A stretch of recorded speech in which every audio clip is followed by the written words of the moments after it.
चर्चेत राहील।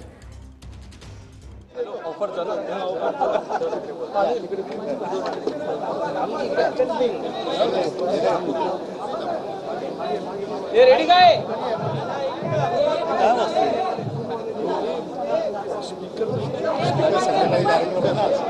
आज कार्यक्रम आहे ना, सभापती जेवण ठेवलंय ना, रंगारंग 7 वाजता जेवण.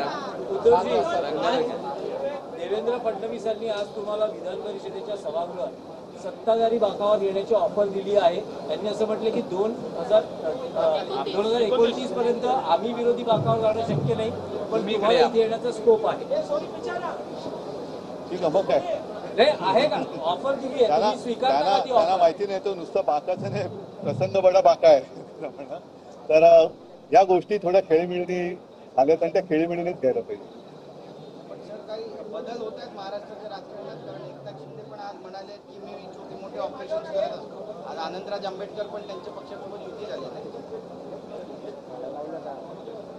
जाऊ दे, आता ऑपरेशनचा माझ्या एवढा अनुभव त्याला नाही.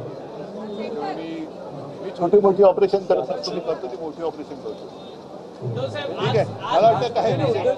आज पहिल्यांदाच आमने सामने आला तुम्ही, तर ज्या वेळेला सोन्याचा चमचा तोंडात घेऊन तुम्ही जन्माला आलात, ह्या वाक्यावर तुम्ही पलटवार केला, त्याबद्दल नेमकं काय सांगाल? पहिला महत्वाचा मुद्दा असा की सोन्याचा चमचा घेऊन मी जन्माला आलो तर हे माझ्या वडिलांचं आणि आजोबांचं कर्तृत्व, आणि आमची परिस्थिती काय होती कशी होती त्यांना माहिती आहे. ज्यांनी त्यांना सोन्याच्या चमच्यात का भरवलं, त्या अन्नाशी प्रतारणा केली, हे पाप जनता विसरू शकणार नाही. पण आज पहिल्यांदा तुम्ही विधान परिषदेमध्ये विरोधी पक्षात असताना भाषण केलं, त्यात सोन्याचा चमचा, रेस्टॉरंट, निष्ठा असे अनेक विषय निघाले. त्यावेळेस उपमुख्यमंत्री एकनाथ शिंदे तुमच्या समोर होते. त्यांना बोलण्याचा काय अधिकारच नाही, कारण मी तेच परत सांगतो की मराठी माणसाला स्वतःच्या हक्काची जी काय रोजीरोटी आहे ती मिळवून देण्याचं काम शिवसेना प्रमुखांनी केलं. आणि हे आयत्या ताटावरती बसलेली लोक भुकी, त्यांनी खाल्ल्या ताटामध्ये जे काय प्रतारणा केली, मी जास्त तो शब्द वापरत नाही, तो त्यांना लपलाभ हो, लोक त्यांना ओळखतात. अंबादासजी दानवे यांनी सभागृहात आज दोनदा मी पुन्हा येईल हे सभागृहात त्यांनी वाक्य अगदी देवेंद्र फडणवीस यांचं नाव घेऊन मीच त्यांना सांगितलं ना माझ्या वाचनात, परत बोला तुम्ही म्हणा म्हणून. कारण ही कोणाची एकाची मक्तेदारी नाही, विरोधी पक्ष सुद्धा आहेच.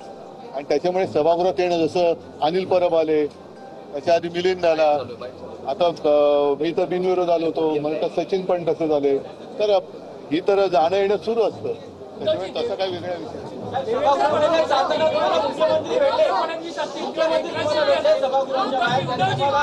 मला असं वाटतं याच्यापेक्षा सगळ्यात महत्वाचा विषय, आज जी मी बातमी वाचली की नाशिकमध्ये आपल्या म्हणजे भाजपमध्ये यायला कोणताही अडथळा असू नये म्हणून ज्यांच्यावरती 15-20 दिवसापूर्वी आरोप केले गेले होते, आणि आरोप केले म्हणून आम्ही काढलं, त्यांच्यावरचे आरोप मागे घेऊन त्यांना पक्षात प्रवेश दिला जातोय भाजपच्या. एवढी ही यांची नीतिमत्ता खालवले, हे फार दुर्दैव आहे महाराष्ट्रात. म्हणजे आता यांची राजकारणाची पातळी किती खालवले, आणि कोणावरती काही आरोप करायचे, आयुष्यातनं उठवायचं, पूर्ण बदनाम करून टाकायचं, त्यांच्या पक्षात जातोय म्हटल्यानंतर आरोप मागे घ्यायचे, आणि जणू काही गंगेत नाहून त्यांना घेतलं पक्षात, अशा पद्धतीने हे राजकारण चालले, फार वाईट आहे. म्हणजे उद्या जर का दाऊद ह्या भाजपामध्ये गेला तर भाजप दाऊदवरचे पण देशद्रोहाचे गुन्हे मागे घ्यायला कमी पाठीपुढे बघणार नाही. याचं कारण आधी सलीम कुत्त्या बरोबर काय पार्टी केली म्हणून आरोप केले गेले, इक्बाल मिर्ची बरोबर व्यवहार केला म्हणून आरोप केले गेले, आणि त्यांनी मग ते पक्षात गेल्यानंतर ते आरोप मागे घेतले गेले. म्हणजे हे नवाब मलिक त्यांचं पण उदाहरण आहे.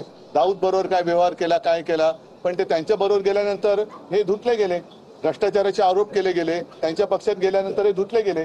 म्हणजे यांना भ्रष्टाचार मुक्त महाराष्ट्र नाही करायचं आहे, तर भ्रष्टाचार आरोप मुक्त असा पक्ष करायचा आहे की जे आहे त्यांच्यावरती तुमचा आरोप आम्ही पुसून टाकतो, तुम्ही आमच्या पक्षात या.